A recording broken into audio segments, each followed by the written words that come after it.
Hello, viewers, and welcome to Daily Politics. On this program, we discuss issues around politics, policy, and governance. I am Hamza Idris. On tidbits, President Bola Ahmed Tinubu has instructed an immediate review of the planned 8,000 conditional cash transfer initiative, which purportedly aimed to provide support to the most vulnerable households as part of the government's strategy to alleviate the impact of subsidy removal on the high cost of governance and services. This was contained in a statement delivered by Mr. Dele Alake, the President's Special Advisor on Special Duties, Communication and Strategy in Abuja. The President emphasized his administration's commitment to transparently utilize the approved 500 billion naira relief funds for the subsidy removal, and also assured that all Nigerians will be eligible for the relief, regardless of their ethnic, religious, or political backgrounds.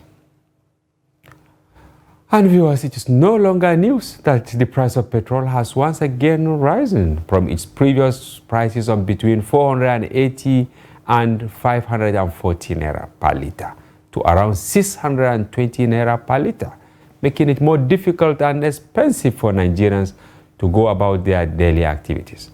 While the impact of this development continues to negatively impact the purchasing power of many Nigerians, such as you and myself, there is rising concern about expected consequences, such as an increase in crime and insecurity across the country. But before then, take a look at what some Nigerians are saying following the recent fuel price hike.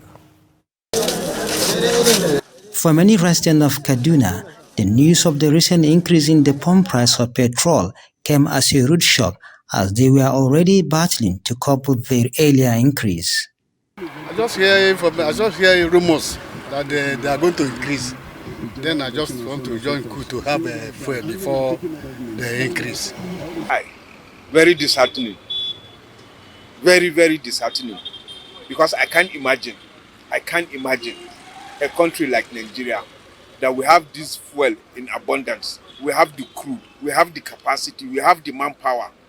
But look at what the government are now doing to us.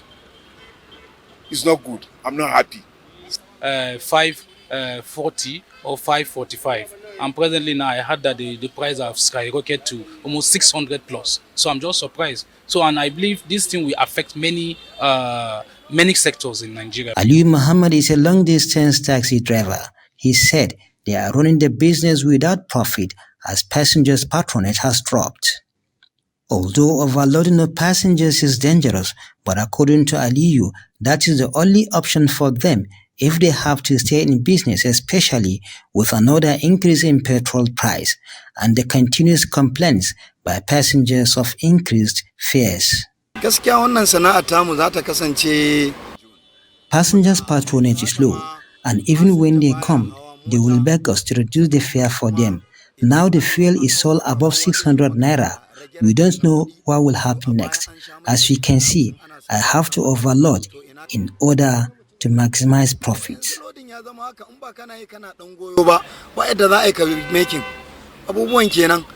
While kicking against the proposed 8,000 naira subsidy palliatives to Nigerians by the federal government, the motorists urged the federal government to provide lasting solution to the issue of PMS price, since Nigeria is an oil-producing state. If this thing persists, it will be a very problem that will be on the nation, because presently now we are hearing rumor from NEPA that they want to increase their even tariff, and now fuel again is another thing. It's something else. I don't know what the government need to do, because even the presently this subsidy money that they want to give, the 80,000 naira, that 8,000 naira cannot do anything for somebody like me or even people in the street. How much? That 500 billion palliatives should be channeled to something better. One, get our refineries working. Build another refineries. I think if such thing will be done, I think we might find ourselves in a better position. This motor is not my own. It's an office motor. where I'm living for Angwarumi, from there to where I'm working Mutala Square here, 350, sometimes 400. Going back, 400. That's 800 a day. And they are paying me 30,000. What is the remain again? Maimakon tallafi da ake labarin cewa za a bada tallafi. We are pleading with our president that instead of the proposed palliatives, he should bring back the subsidy so that we can survive the present hardship. The impact of the recent increase is so glaring in Kaduna metropolis that only a handful of vehicles are seen on the busy Aliakili Road. Bella Musa, Trust TV News Kaduna. And very recently, experts in the security industry also created a nexus between poverty, good governance, and insecurity as factors which are intertwined, and call for an entrenchment of good governance to encourage citizens from towing the path of crime. They spoke during a conference which spotlighted organized crime network as emergent threat to Nigeria's security. Have a look. There is a direct linkage between poverty, good governance, and insecurity. So without good governance, all the discussion about even kinetic and non-kinetic approaches will come to naught, because we are going to increase poverty and many persons will be incentivized to go into crime. The scale of insecurity in Nigeria is heightened by the growing convergence and proliferation of organized criminal activities. It is our hope that the outcome of this conference will contribute to appropriate policy formulation directed towards the resolution of the present state of insecurity in our country and in Africa. In Nigeria, our experiences border on crime syndicates that are involved in such activities as drug, arms, and human trafficking, smuggling of fake and expired medicines, money laundering, advanced fee fraud and cyber crimes, ritual killings and organ harvesting, kidnapping for ransom, cultism, modern-day slavery, illegal mining of precious stones, etc. The consequences of the nefarious activities of these dangerous criminal networks lead to political, social, and economic instability. And there is no greater threat to national security as these crime syndicates and their activities. From statistics, Nigeria has a criminality score of 7.15 out of 1 to 10, and it is ranked 5th out of 193 countries globally. You can clap now, this is a very bad situation. It's a very bad situation. The ongoing battle against organized crime requires a comprehensive and collaborative approach from law enforcement agencies, government entities, and the general public to protect the well-being and future of our beloved country. It is evident that organized crimes are evolving and multifaceted. Expectedly, the approach to curbing such crimes should involve the pooling of expertise from key stakeholders both within the public and private sectors, without leaving behind the enormous roles of research institutions. Yes, the nexus between poverty, bad governance, and insecurity, among other issues, will form the conversation tonight. And joining us in the studio to share his perspective on the issues is Professor Usman Yusuf. He is a former executive secretary of the National Health Insurance Scheme, NHIS. He has also played significant roles in different fields, including security, governance, policy, among others. Welcome to the program, Prof. Thank you very much. We're happy once again having you in our studio. Thank you, Hamza, for having me. And we'll take a short break, and when we return, the conversation commences. Don't go away.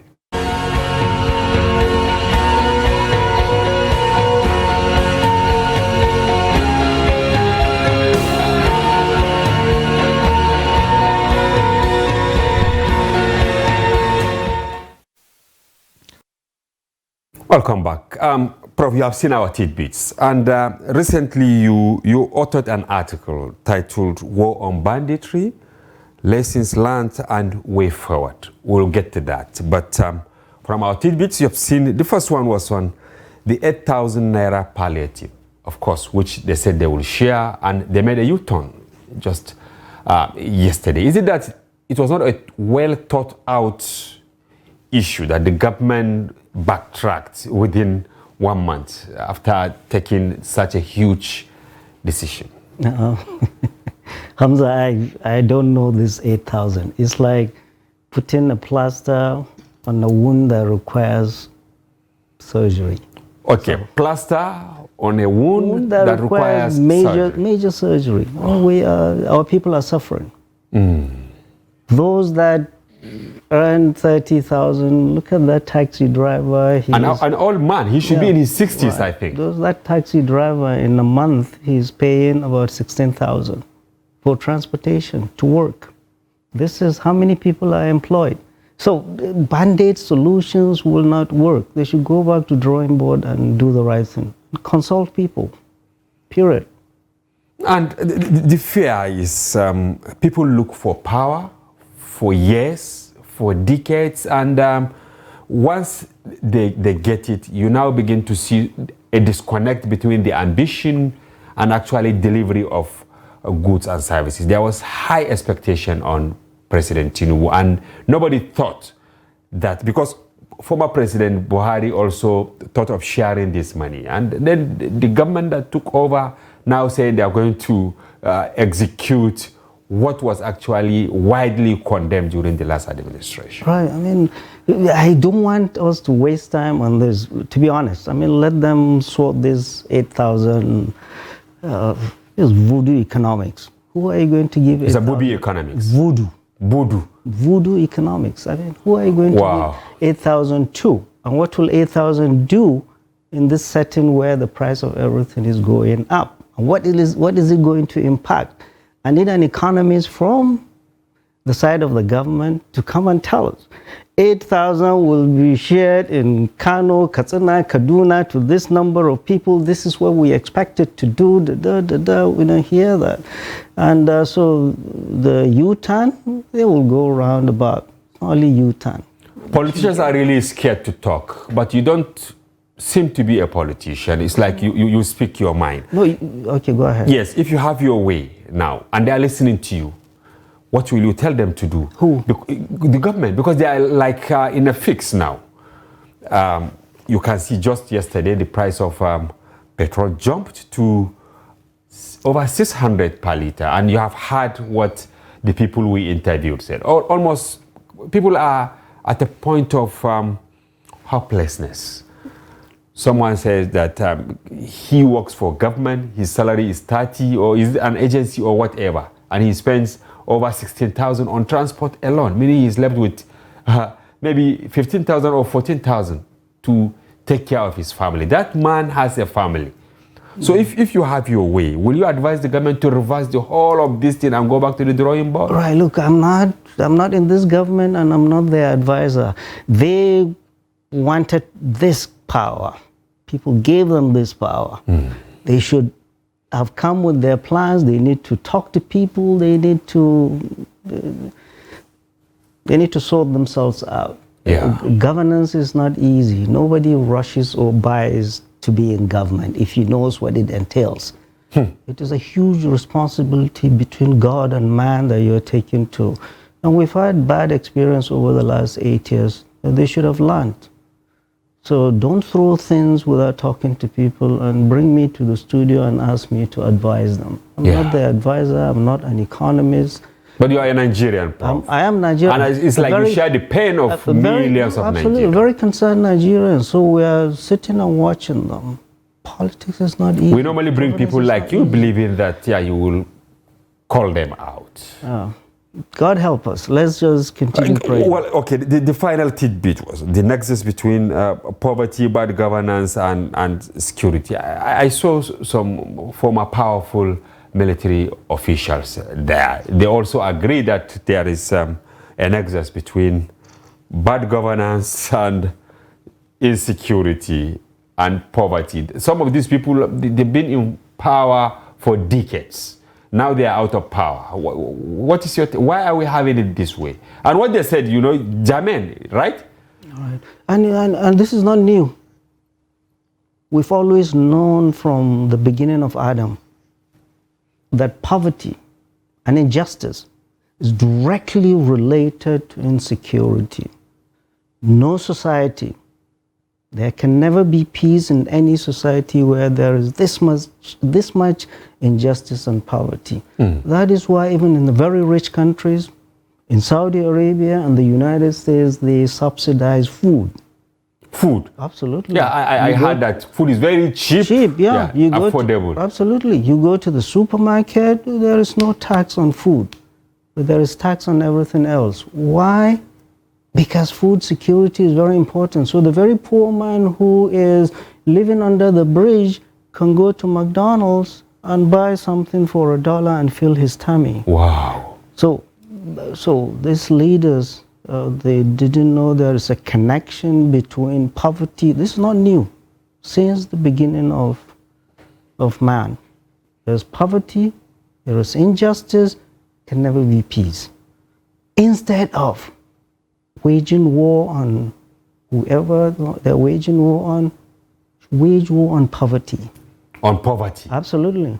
Government should wage war, not on individuals, not on people absolutely. You wage picking arms against the state. You wage war on poverty, you will stop all of these problems. I'm serious. You buy $1 billion Tucano, give me 1/10 of what you buy in Tucano and invest on people. Governors get foreign loans to build overhead bridges. When you have underneath the bridges homeless, hungry, and out of school children. During our time, yes, I am 62 now. Absolutely. We have seen the best of Nigeria, and this is what we are seeing today. Leaders of that time invested in us. They invested in us. That's why we. You enjoyed scholarship for school? Everything. It's not only scholarship. For them to invest in hospitals, in schools, in other infrastructure. You have security at that time. You could drive from one end of Nigeria to the other, regardless of who you are. Now, because of poverty, brought about by corruption and bad governance, these two things, you can go around in circles, keep talking all the big grammar. It is corruption, bad governance that brings all of this. Leaders of our time, each day we pray, we raise our hands and pray for our parents and pray for our leaders of that time. Because they were just enough, they invested in us, we went to school, the son of the poor and the son of the king and the son of the general, we all lined up, collected scholarship, there was no difference. But now, this is where we are. Society has been fragmented. Why do you think people find it easy to prescribe solutions while they are outside power? I'm still referring to the our last. Yes. You can see fantastic solutions there. Yeah. Why is it difficult for them to implement while in power? Yeah, just bring them back and ask them. I don't want to talk about. I don't want to talk about other people. To be honest, bring them and ask them. They were in government. What did they do? Yeah. And Tinubu has announced measures to address food insecurity. You think they will get it right? Because they said that there will be some rollout measures to distribute food and all that. Is it sustainable? You think? Hamza, you keep dragging me into this because I really want you speak for the poor, and I really want you to say something. To be honest, I'm not really interested in all this. You think the food security thing will be like the 8,000 palliative, maybe? I'm not interested in all this stuff. Let's be real. I'm old enough to tease out the real from fiction. Our people are suffering, and we have been saying this from the beginning of time. Yeah. Our people are suffering, and suffering is added onto them. And you're coming to tell us, 8,000, you're not talking to the people. We tend to do our things in a different way. You travel. I also travel widely, and I've seen this issue of our food security somewhere. But it's like ours is half-baked sometimes when they announce that, okay, we'll share maize or guinea corn and things like that. And before you know it, you won't even know whether it was shared or not. I hope we get it right. Right. Now, back to your article. You said banditry, lessons learned, and way forward. It's been quite a while when you actually wrote an article. We always publish your articles, but it's been long when you wrote the last one, I remember. But this one, we published it on July 11. What informed the decision?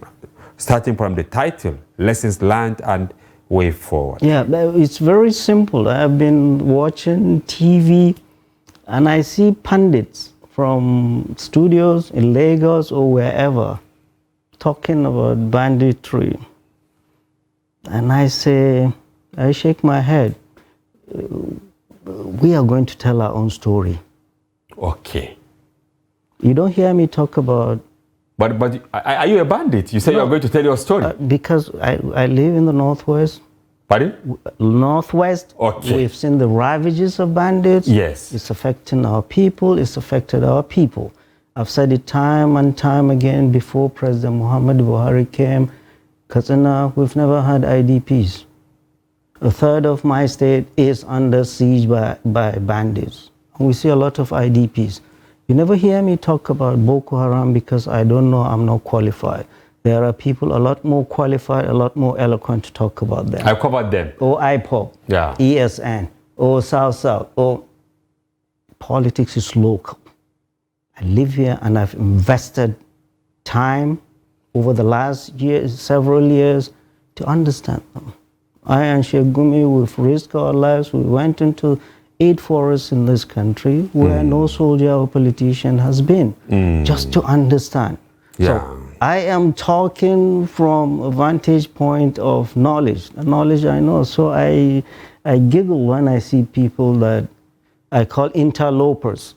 People that know nothing about our problems, talking about our problems. So the purpose of writing this is to educate and tell them our experience and tell people, if you do not know, ask those that know. Yeah, we actually couldn't accommodate everything in the paper, but we move it to the online, which has, a large following. But before we go deep into it, you mentioned that, you've seen pundits saying ABC about the banditry. What is your thoughts on some former northern governors who offered solution recently? I'm making reference to former Zapara governor, Yerima Bakura, former governor of Kano State, Abdullahi Ganduje, and former governor of Bauchi State, Isa Yuguda. They said they brought almost 17 different Fulani groups, and they understood where the problem lies. Do you think these people are in the right position to talk about the problem of the Northwest? I mean, of course, Yuguda is from the Northeast, but maybe the Fulbe relationship, that's what maybe brought them together. Or you think there is a different motivation? Right. I mean, if I'm the president, I will listen to everybody. Okay. As opposed to what President Buhari was only listening to the military. He refused to widen his scope of consultation. Okay, Buhari. Absolutely. And I've said it time and time again. Yeah. And I honestly don't want to continue talking about President Buhari. It's a nightmare that is gone. The president will listen to everybody. Yeah. You're a former governor, come and talk to me, I'll listen. Especially that President Tinubu knows nothing about banditry. Neither you think he don't know much? He's from there. He's from the Southwest. I mean, humility is something. He's from the Southwest. He doesn't know problems in the Northwest. Yes. The vice president from the Northeast doesn't know. But that doesn't mean they cannot assemble people that will educate them. But are these people the right people to start talking on this? So anybody can talk.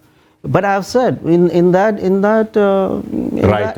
write-up, I talked about governors and their role in the security situation we're in the North. But these are former governors. Right. So you ask, the former governors. So you ask yourself, where have they been all these 8 years? Finally, especially, Yerima and Yuguda, they've been out of power for some time. Good. Even if they're in power, where have these governors been over the last 8 years? All of a sudden, they found their voices. Good, they found their voices. But I've said it again and again. All northern governors must bear full responsibility for the state of security in the North. They carried the pregnancy and gave birth to this monster we call banditry. Many reasons. In the north, we have the unenviable record of the most people in the number of people that have a lot more people in multidimensional poverty in the north. Yeah. Our kids do not do well in JAM, NACO, and WAEC. Our schools are in a mess. Our hospitals are in a mess. Poverty, drug abuse, unemployment. We see them all over. And I said, there is not going to be peace in any society with this much inequity. And what is their responses to insecurity? Well, they call themselves the chief security officers of the state. What have they done? What have they done? What have they done? But what about the federal government? Because in that article, I read it. I took time to read it almost two times. You listed some reasons you thought former President Buhari could not checkmate. I'm using your word. Yeah. Banditry. Share with our audience a few of these reasons. Right. And when I talk about the past government or the past president, I'm not talking behind their back. Whatever I say here, I've said it before. Right? Okay. Yeah. Former President Muhammadu Buhari clearly, startling admission in public, but he did not understand banditry. And I say, if the commander-in-chief does not understand a conflict, why doesn't he understand? Why didn't his national security team make him understand? Number one. If the commander-in-chief does not understand a conflict, what are his orders to his commanders? How does he define success? What is his exit strategy? So he didn't understand it, and he didn't want to understand. And he didn't bother to understand. He didn't want to. His intellectual laziness. I've said that again and again. Number two, he always thought banditry was a military problem that requires military solution. And you don't think so? Absolutely not. Then, meaning we are back to square one, because the recently appointed chief of army staff also said nothing like amnesty. Right. And good. So the former president did not understand it, and he admitted himself. He was always looking at banditry as a military problem that required military solution, and was not stubbornly refused to extend his circle of consultation beyond the military. Banditry, I said it again and again, and I'm not saying it abstract. I'm saying it because of the experience we've gathered over time. We went into the. Is it as a member of the Sheikh Gumi Peace Initiative? Absolutely. We went to eight forests, deep into the forest. We did not only meet the bandits and their leadership. We met with the Fulani elders. We met with clerics. We would come back home and meet traditional rulers. We met with governors. We met with former heads of state. We met with security operatives. We met with everybody. So this is an experience. And we met with NSAK. We have seen horrors. We have talked to victims. We have heard victims that have gone through unspeakable horror from this conflict. We think it's a military problem. No, it isn't. This is a social problem that has been allowed to fester and degenerated into the criminality you see. And banditry, unless you understand it, you're just going to be, and I said, Zamfara is where the root of the cancer started. And it spread. It's like a root of a tree and you have branches.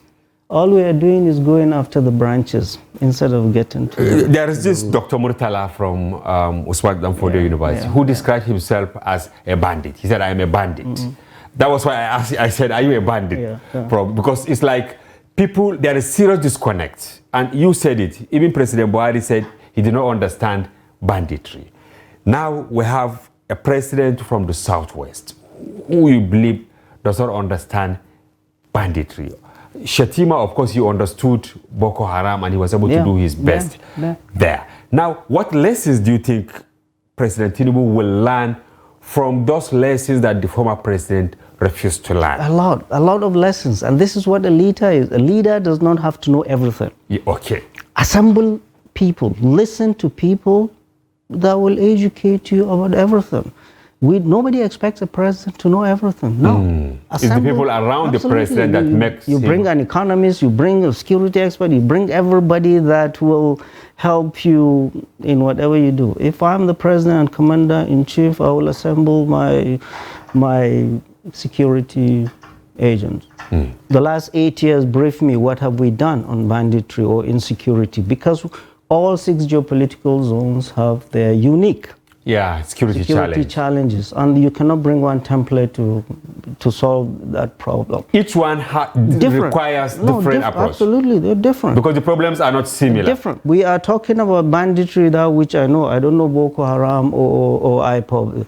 We are talking about it. If I was a president and commander-in-chief, okay, generals, explain to me what have we done over the last 8 years? Where are we now?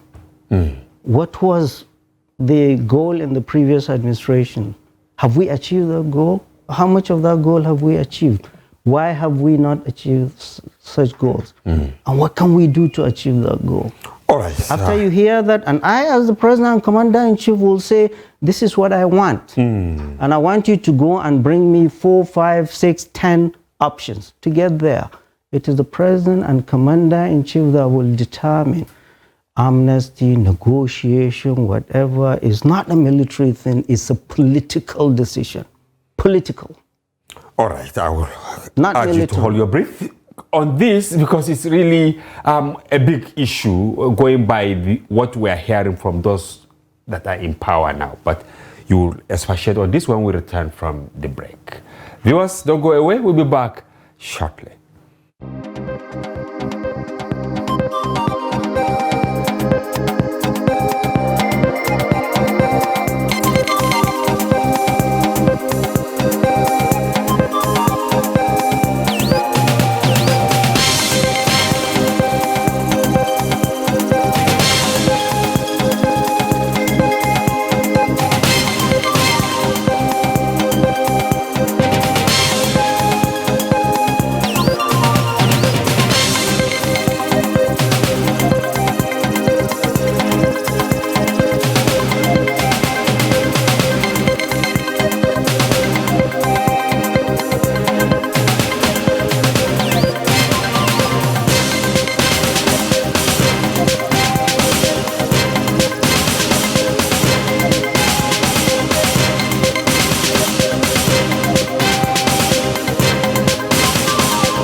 Welcome back. If you are just joining, you are watching Daily Politics on Trust TV. Do well to follow us across all our social platforms on Facebook, Instagram, and watch us live on YouTube.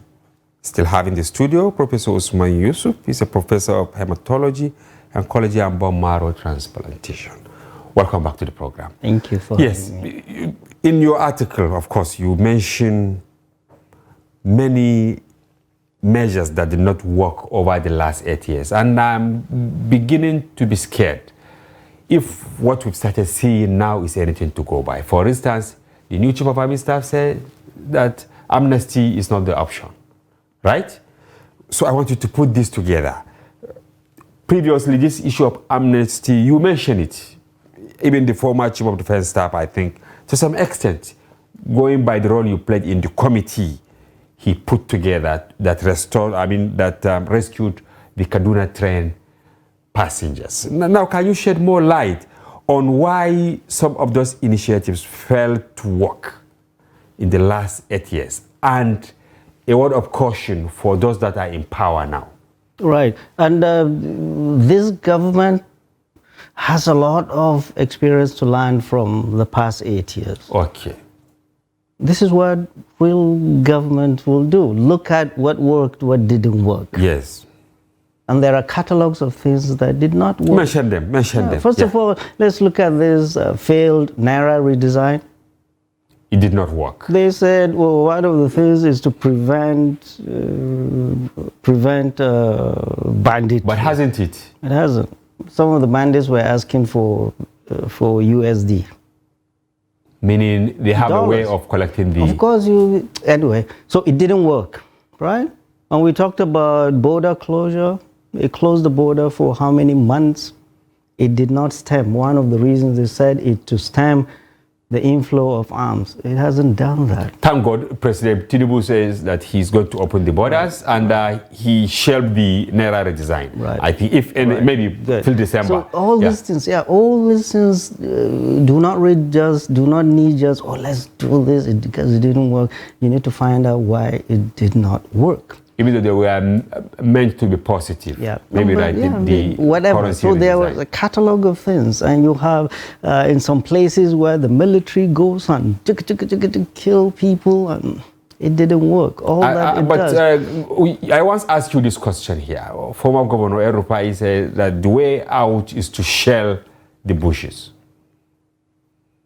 And he's very strong, or likely to be very strong in this government. Will you advise Tinubu to go that way? Or you are saying Tinubu should consider this issue of amnesty? So please don't bring that bad. It's a nightmare of a governor saying go and burn and kill every living person there, and you are a governor, extrajudicial.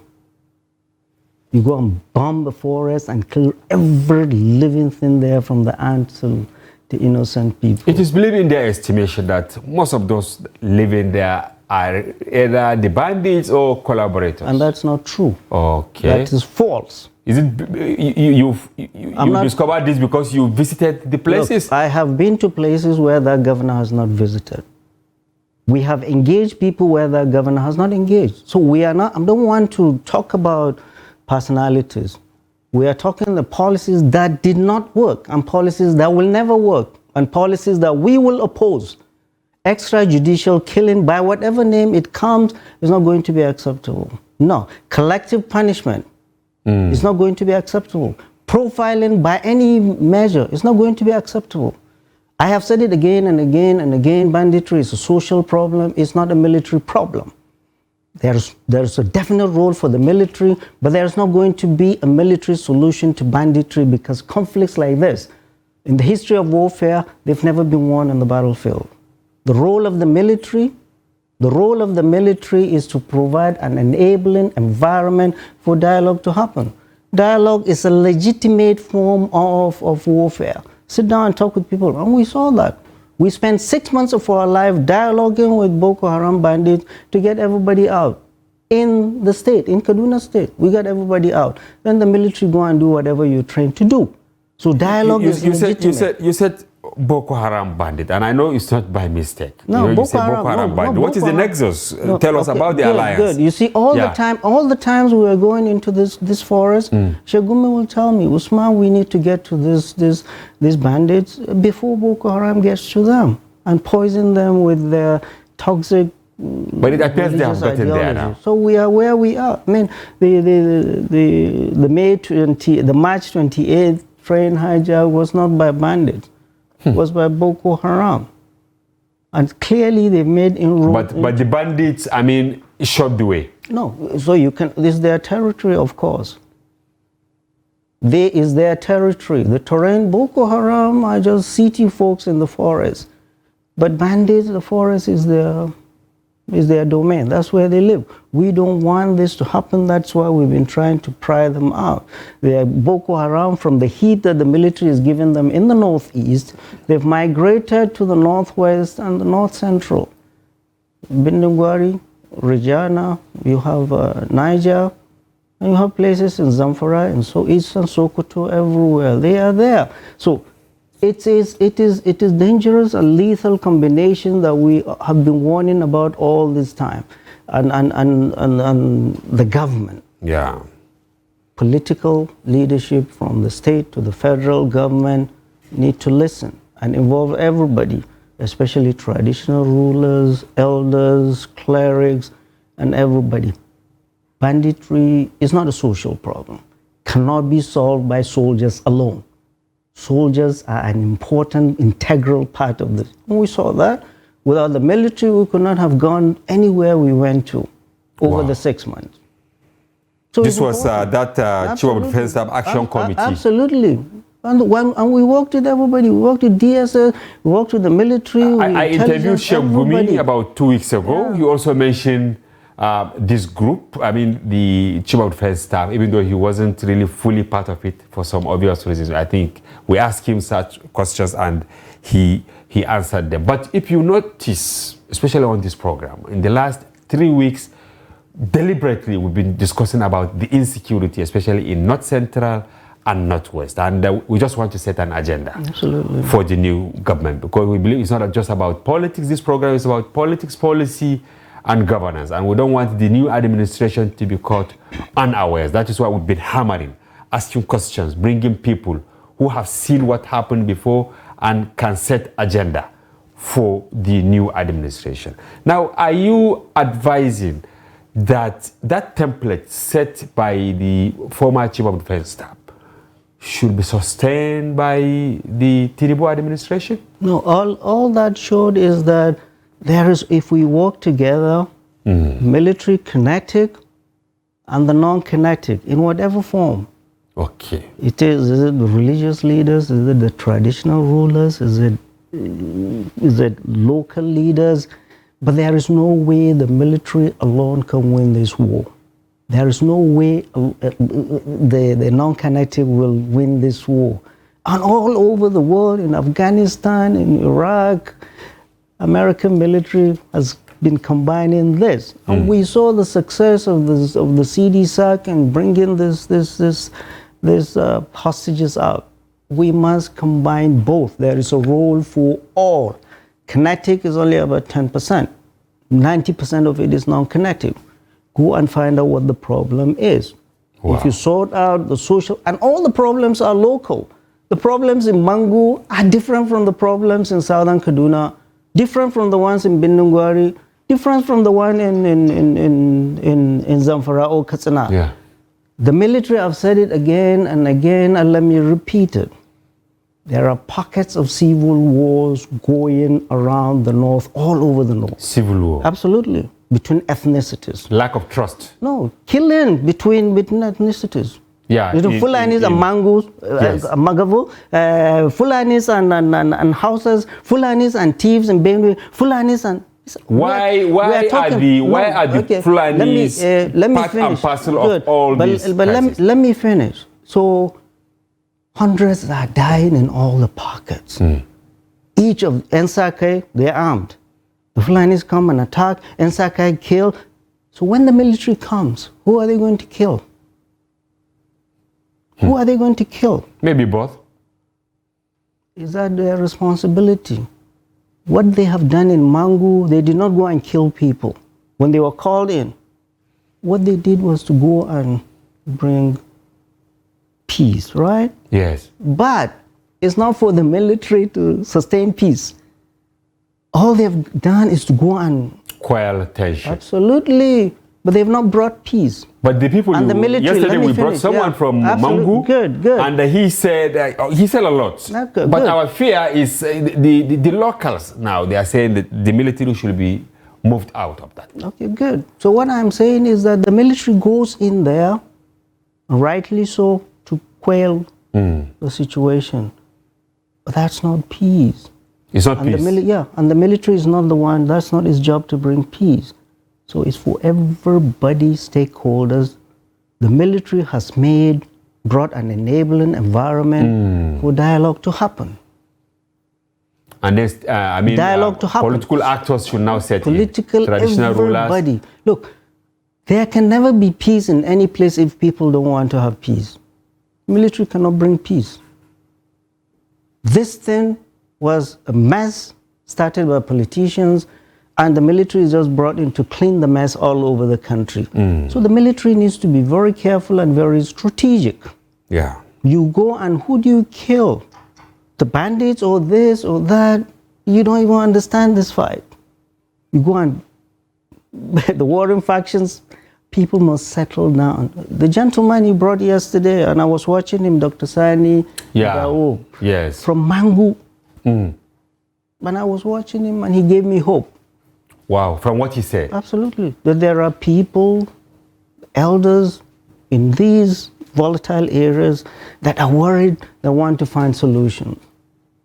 When tensions are high, everybody say, go kill this, go kill this. Do we have similar traction in Northwest? Good. So that is why I'm telling you, what really worries me more than everything is there is this saying, if the state has failed, where are the statesmen? Yeah. Where are the statesmen? Let me give you an example. President Muhammadu Buhari, he is now retired from being a president. He's a Katsina elder. Yeah. If today he calls Sheikh Gumi and myself and say, I'm going to Batsari, or I'm going to Jibia, or I'm going to see bandits, to meet elders and everything. You will leave? I want you to come. Yeah. You will go? We'll drop everything and go. I thought you are so angry with him that you don't want to have anything to do with him. It's not personal. Okay. It's not personal. How can it be personal? This is our people, this is our land. I am saying he's an elder in Katsina. He can go to anywhere in Katsina where they are shooting, killing. Nobody will do that. Things will quell down. So the presence of, I am saying this because I'm pricking the conscience of our leaders past, especially our military leaders. Okay. Our military leaders that in their 20s, when we were still in primary school, put on the uniform of this country, fought to stitch this country together. And in their retirement, in their twilight years, this country is being torn apart by reversing all the gains they recorded. By criminals all over the country. Silence is not theirs. It's not golden. Silence should not be theirs. I mean, you talk about, we still have these old warriors, our leaders that we still respect, still alive, living in places. They should come out and speak. Absolutely. Now, there is this report that President Tinubu's government is planning to release his plan, or the government plan, for the Northwest. Do you think they will have something concrete? I've seen some quotations from you saying any solution without you. So it's what I'm saying is Mahatma Gandhi that said it. Anything you do for me, without me, it's against me. Even if it is positive. Yeah, how would you know? What I'm saying, President Muhammadu Buhari would never have brought a plan and say, guys, this is your plan in the Southwest. I know your problem. Or Southeast, this is without consulting people. Okay. So, without consultation, and I've said it, big plans from Abuja without consulting people locally has never worked and will not work. For goodness sake, politics, democracy. So are some of you part of the plan which will be unveiled? Or which plan? This plan by the government to release. No, I don't know. I don't know about that plan, and do you think it will work without having the input? I don't know about it, and talking about it for me is just I'm talking on rumors or hearsay, but it will be presumptuous. I'm a doctor. I cannot assume I know what your medical problems are until I sit down and hear from you. So you are now advising them to really hear from the people. Do I have to advise them? It's a government. They should know better than this. Do not bring anything out unless you talk to our people. End of story. You cannot bring the solution and say, oh, Southeast, this is a solution to your problem without talking to people. Oh, Southwest, this is... Buhari would not have done that. So how can this government, it will be presumptuous to come and give us... prescription from and outside. Say, oh yeah, you cannot write a prescription without a diagnosis. All right. And without consultation of people. Finally, we have just 1 minute. Tinubu's choices of service chiefs. What is your take and the NSA? You are bothering me about this. I really wanted to say something on it because we are talking about insecurity and you are a stakeholder. So who do you have? I want to say something. Me about yes, what is your take on the choices? On individuals. They're excellent officers. Okay. I mean, look at the pool he's had to choose from. We're talking hundreds of generals for him to choose from. So that is a choice that has to be the best. They are the top of the top. I don't know the Chief of Defense Staff. I don't know Chief of Air. I don't know Chief of Navy. Okay. During our work with the Chief of Defense Staff Action Committee in Kaduna, we interacted with the current Chief of Army Staff, General Lagbaja. He was the GOC then. Okay. He was our host of the committee, a very gracious host too. Okay. Very calm, level-headed general. General that leads in the front. Okay. His officers and men have very good so most likely there is hope. Very good things to say about him. And he made a difference when he was a GOC in Kaduna. Okay. He made a difference and of course, the NSA is a household name. All right. Everybody knows him. All we are asking and we are praying for them to succeed because their success is our success. All right, Prof. We want them to do the right thing. But, Amen. All right, finally. But we will criticize them if they derail. Yes, you've been doing that for a very long time. I will commend you for that. And thank you for coming to the program, Professor Usman Yusuf, Professor of Hepatology, Oncology, and Bone Marrow Transplantation. Apart from your, contribution to socio-economic development of the country. Thank you for coming. Thank you. We have to have you again. Thank you. And that's a wrap on today's program, viewers. But before we go, the price of oil has once again increased, as we said earlier, and currently sells at above 600 per liter. Are you satisfied with the initial plans by the federal government to distribute 8,000 naira in conditional cash transfer to Nigerians as palliative measures? What are your thoughts about the latest decision by the government to review the whole process? Do you think President Tinubu and his handlers are just struggling to find a way out? Join us on Daily Politics live on Friday to share your thoughts on these issues, as the telephone line will be open for you to call in and contribute. Thank you very much for watching, and do join us again. Bye-bye for now. I'm Hamza Idris.